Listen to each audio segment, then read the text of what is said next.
Great. We are live. Hi, everybody. I'm Bob Weathers here with your Vitality Project. Appreciate you joining us tonight. And us means me and my dear friend, Angela MacLeod. She's with us tonight. Thank you, Angela. Yeah, it's good to be here.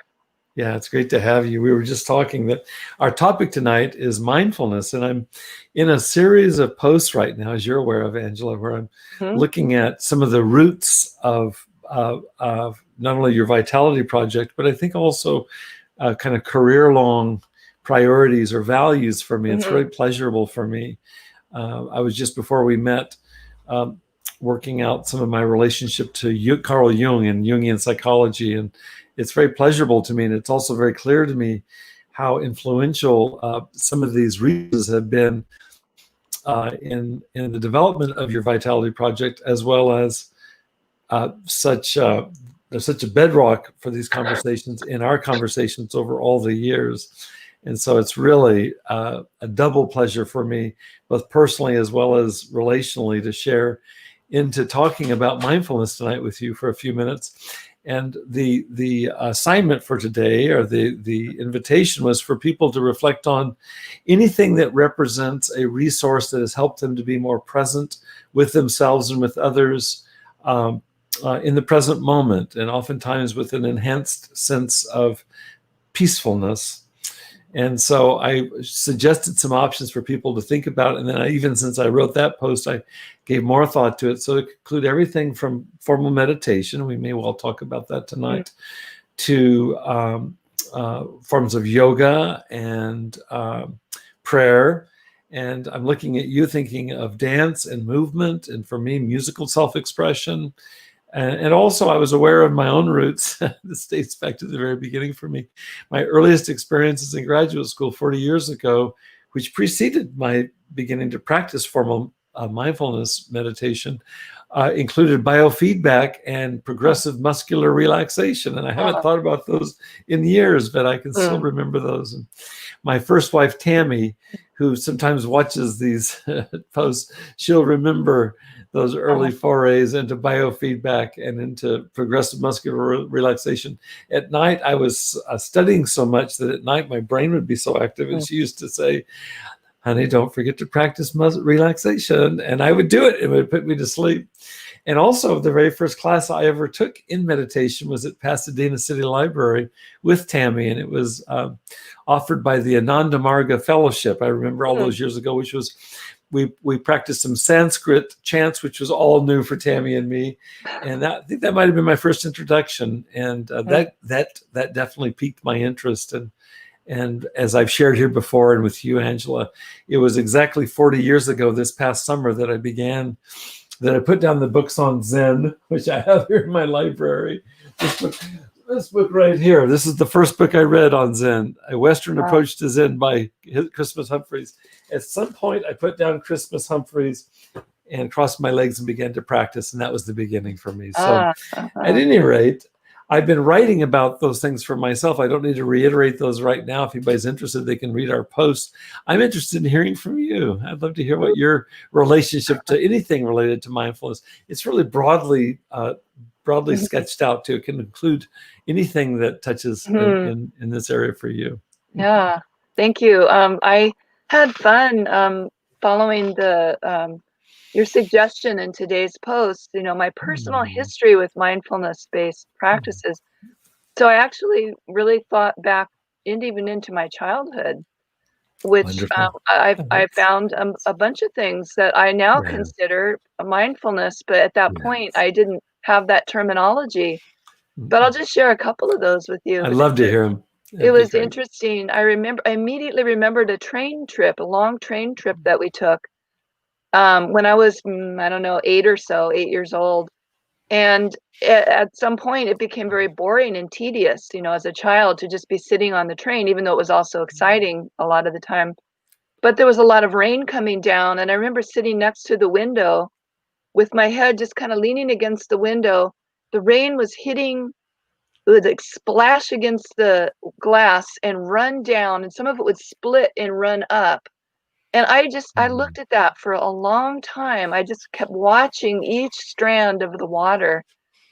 And it was very soothing to me. It was very peaceful to me. And so I've thought now, as I was thinking over all the different activities throughout my life, I realized that there's certain elements that when they come together are what I consider mindfulness.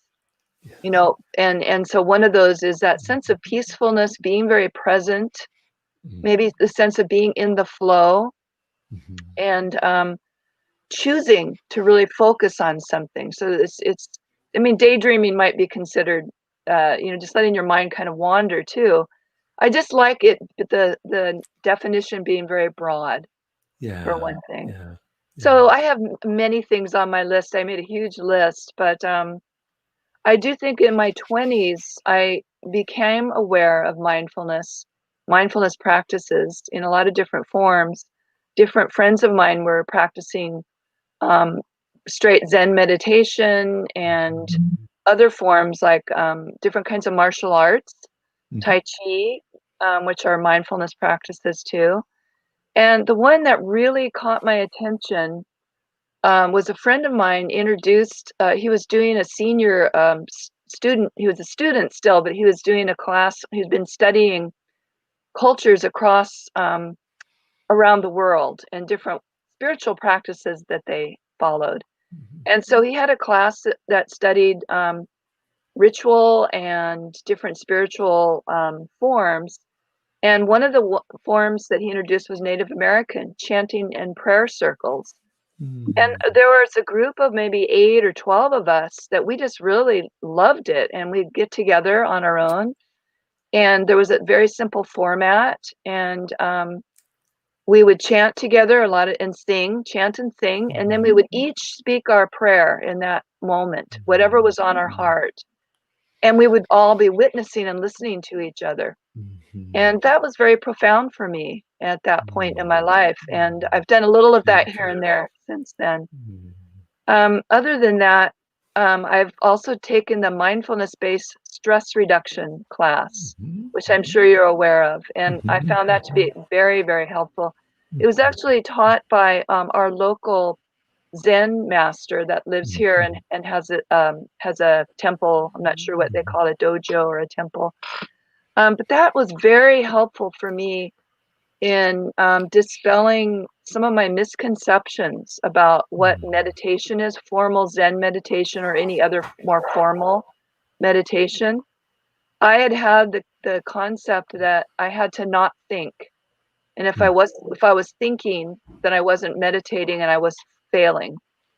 And he completely shifted that for me. And I think a lot it needed to really be experiential and guided by somebody who he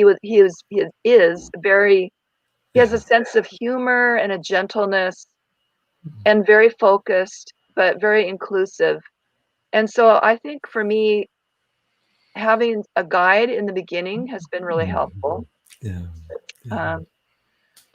When some of the questions you asked, you know, what has been most challenging and what's been most useful. Yeah, I'm interested. For me, what's been most challenging partly is the misconceptions and the narrow idea that I had to sit in a certain position and not move at all. And that I had to basically be in a state of, you know, bliss or something. Wherever you get these images, you know, from movies or, you know, something. Oh yeah, for sure. And I had a hard time sitting still. So I couldn't get into it. I just didn't even want, many years ago, I had the sense that meditation would be really valuable to me. But my narrow definition was something I just did not want to do. I couldn't do, or I didn't want to do.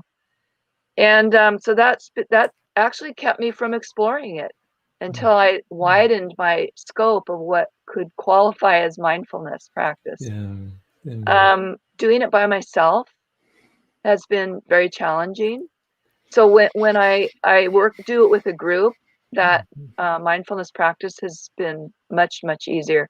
That's pretty interesting to me, how just sitting alone, even for 5 minutes, just trying to focus on one thing is much more challenging than doing it for 45 minutes with a group. So there's something about the group energy you know, and that we've chosen to do this together, and then I kind of feel loyal to the group, and then I can stick with it.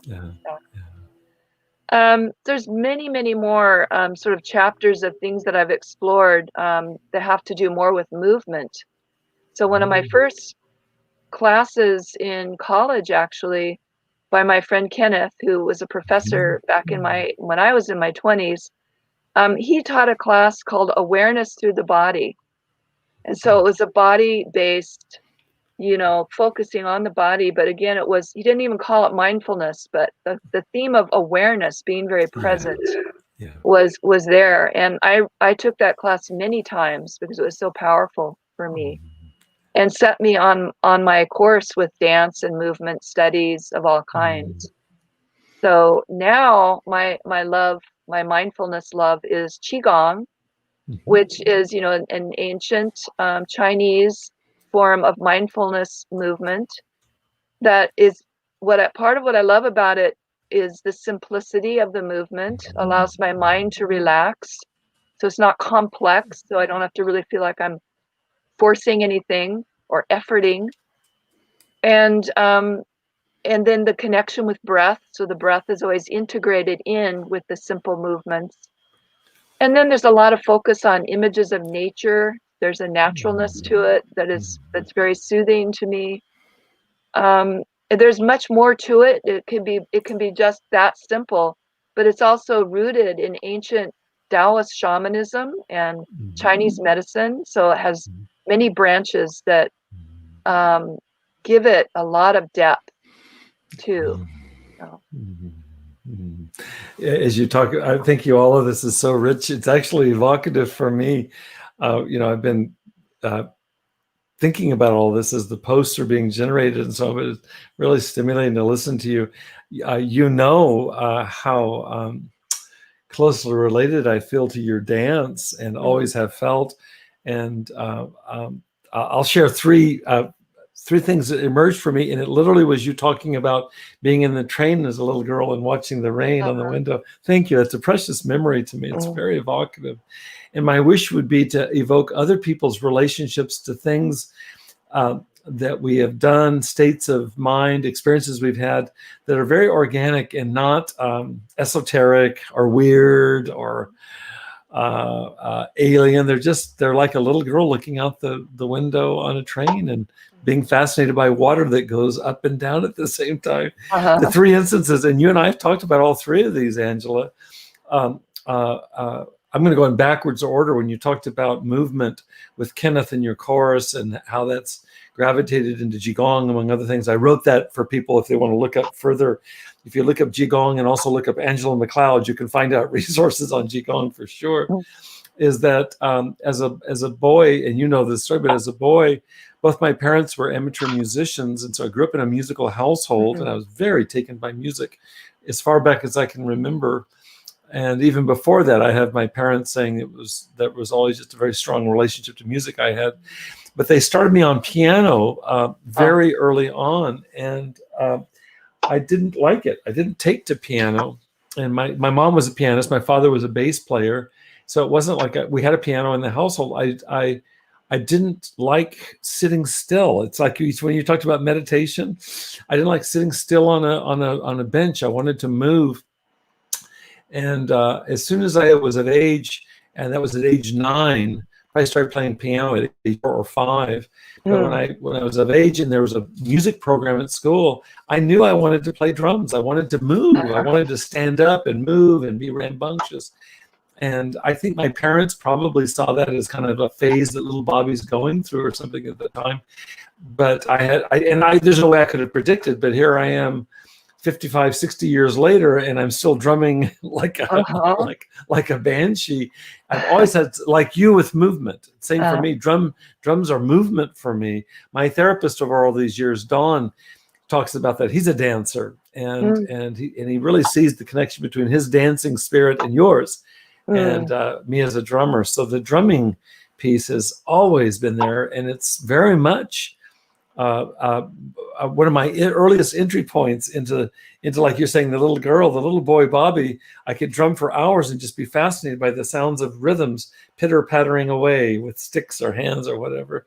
That's one. And there's a couple of others that come to mind that prefigure my later fascination with mindfulness meditation, more formally understood. As a little boy, we always lived in rural areas, and throughout my elementary school years, we lived in a home on the top of a hill that was surrounded by walnut trees. And for lots of different reasons, I preferred being up in the walnut trees to being inside my home. And we'll just leave that for right now out of respect. But I spent a lot of time when I was out of school at home climbing up the walnut trees. And I was always very skinny as a boy and fairly limber. And so I could climb way up there and be light enough that the branches could support me, and high enough up there with the leaves of walnut trees that you couldn't see me from below. And I loved that sense of privacy. Yeah. And I could spend hours up there, and literally, sometimes I'd make games of it or do an athletic thing, like how many pull-ups I could do. But a lot of the time I just sat there silently in the crook of a branch and listened to the sound of the wind through the trees and birds flying, in and out of the trees. I could literally do that for hours, and I loved that feeling.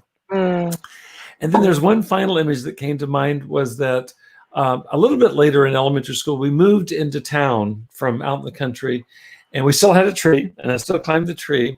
But I found another thing that I really enjoyed. There was a big open field next to where we lived. We were in town, but there were still undeveloped parts. And there was a field that the spring into the summer, it just grew high with mustard grass. It's this tall grass with yellow blossoms that would rub off on your clothes and so on. And I used to love to make trails out there in the mustard grass. I'd do this by myself. And then my very favorite thing was to take a kite, and as soon as I'd make a kite by hand and get a nice long string, and I could lay back in that mustard field. I'd create a little mustard igloo, for myself. Could lie back there, and I could fly a kite up into the blue sky with the green and the yellow all around me. And it was very much like the walnut trees. It was very quiet, and I could spend hours doing that. And I date to that experience something that came up for me later when I began meditating formally 40 years ago in 1980.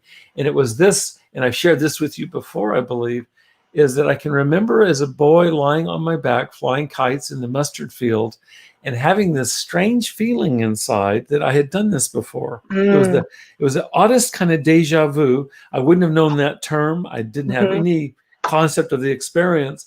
I knew just enough to realize I'd never done it before. So what was this feeling inside? What was this feeling? I also had that with drumming. I'm not with drumming, with the walnut trees. I could be up there, and there was like a nostalgia for something I'd never experienced. And there's different ways of understanding that. Some people might say, well, that was nostalgia for the oceanic experience of being inside your mother's womb, and there's probably some truth to that. Some people have talked about it in terms of past lives. There may or may not be truth to that. I'll leave that to people to decide. But I'll do tell you one thing, is that I feel like that nostalgia was almost like an anticipatory experience for me, anticipating that I would be spending most of my adulthood spending hours, sometimes a day, certainly hours a week, sitting in a chair, on a cushion, in a retreat, outside, you name it. But when I started meditating in 1980, I was in my early 20s. I remember the first thought was, there weren't fireworks for me, but the first wasn't even a thought. The first kind of resonance was, this is what I used to experience when I was out in the fields. This is what it was like to be up in the trees. And there was a direct connection. And because I loved that feeling as a boy, you can imagine how I took to meditation. It's like, this is wonderful. So I didn't have light shining down from heaven, although you might say I did, because I so thoroughly enjoyed it. And it's really accompanied me over the years, is that most often, any kind of quiet time I have, my quiet time right now is in the morning when I swim, as you know. It's so quiet. It's so quiet. I mean, it's just under the water. I've always loved being underwater. So I have to do that now. Is that what's in common with all those experiences is I rarely, this morning as an example, I rarely go swimming. I rarely meditate. I've rarely across my life engaged in any kind of flow-oriented practice without being extremely grateful and feeling really changed by it. Before and after. I can come into that experience and be preoccupied or upset or despondent or whatever. And I mean, I want to say like 99.999% of the time, I'm better palpably for having done it at the end of the practice. There are probably some exceptions when I've either been sick or so depressed or maybe so addicted. So I don't want to throw that out, but I mean, honest to goodness, if I'm able to show up for this kind of presence, it's really, really been powerfully positive. It's one of my central gratitudes across a lifetime. Yeah. Well, I think we probably would have been good friends if I was around you when you were a little kid and I was, because very similar. That sort of solitude in nature. Yeah. We would have been, Angela, as we are in adulthood. I can remember starting in 4th or 5th grade. My best friend in 5th grade was Peter Muthwill. And Peter and I would walk along, we would go walks around the outline of the soccer field.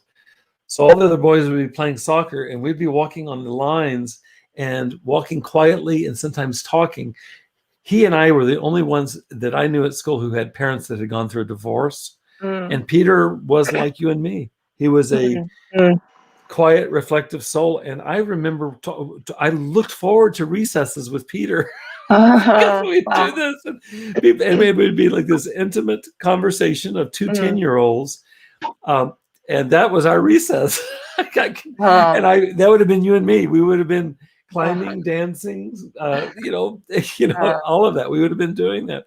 My best friend in 8th grade, Jack Edelson, we swam together and it was the same thing. So I can go down through my life and find friends like you and I that we valued this. And I've always gravitated towards this kind of activity. My dear friend Kevin Fujimoto is been friends for 25 years. Kevin practices Zen meditation every day. And we went golfing a few weeks ago and it was just one long Zen meditation being with Kevin. Wow. Yeah, it's beautiful seeing the connections between different activities at different ages and stages of life, and pretty extraordinary. And seeing it as a resource, finding our individual ways that it can become a resource. That's my wish of this conversation, hearing your stories of your childhood introduction all the way up into college years and across your entire adulthood. And the same for me. They were generated by listening to you as I was listening to you, because I thought about mindfulness in terms of in adulthood, but I didn't think about childhood. And it's like, holy cow, all the foundations were laid very early on. And I would hope that this opens up and invites in a really broad spectrum embrace anybody who has any relationship to that kind of centered, like you put it so well, of moving into a flow state or moving into the zone, and then recognizing that, my goodness, we could actually cultivate that more intentionally. How cool would that be? So I hope this has inspired those that are listening tonight, Angela. You definitely inspired me. I want to thank you, Angela, for joining tonight. We're going to wrap up in just a moment now. I want to thank you for joining. Anybody who's listening in, I want you to feel free to contact me or Angela online. Angela, I'm going to give the last word to you tonight, as usual. Any final comments that you have, and then we'll wind up. Yeah, well, my wish for others, if they don't already have a mindfulness practice, would be to really, have a broad perspective on what could be a mindfulness practice. And one of the things that I think I heard from our friend Douglas Prater, where he talked about, how do you start something and, get it going, make it a habit. And he may have already shared this with you. But what I thought was really great, and I still remember how he put it, start ridiculously small. That is Doug. If you find yourself, you want to do a practice, a meditation or whatever, and you feel like it's going to be good for you, or you just want to see if it is, but if you find yourself unable to get into it, maybe you set the bar too high at first. So really, literally 1 minute a day of something of your choice. And then if you do that for a week, then add another minute. The other thing I love is that's great. Connecting it with something that you already do that's easy or that you enjoy. So if I like going on walks, I just do it regularly. So I would tack on to that sitting in mindfulness meditation for 5 or 10 minutes. And so if I connect those two, then it's easier to get into a routine. Beautiful, So beautiful, those are a beautiful. couple of Yeah, tips. thank you for those suggestions. Yeah, I feel like what we've talked about is a low impact entry into this. It's you know, you can just literally start with where you are and open into it. Yeah, it's beautiful. The invitation is so broad. Yeah, thank you, Angela. Angela, thank you for all of this. It's been so evocative. We could talk all night about this. I I'm know. really grateful. Yeah, thank you. And for all of you who are listening, I hope that you'll take Angela's words to heart, and it's an opportunity, I think, for us to be kind to ourselves, and hope that maybe each one of us can find some way tonight or this weekend perhaps to take a moment just to cultivate presence, peace of mind, peace of body, and to thoroughly enjoy how that tastes. Yeah. Thanks, Angela. I wish you a good night. Also wish you a wonderful weekend, Angela. Okay. You too. You take everybody care. else. Bye, Blessings everybody. to everybody else. Good night, everybody.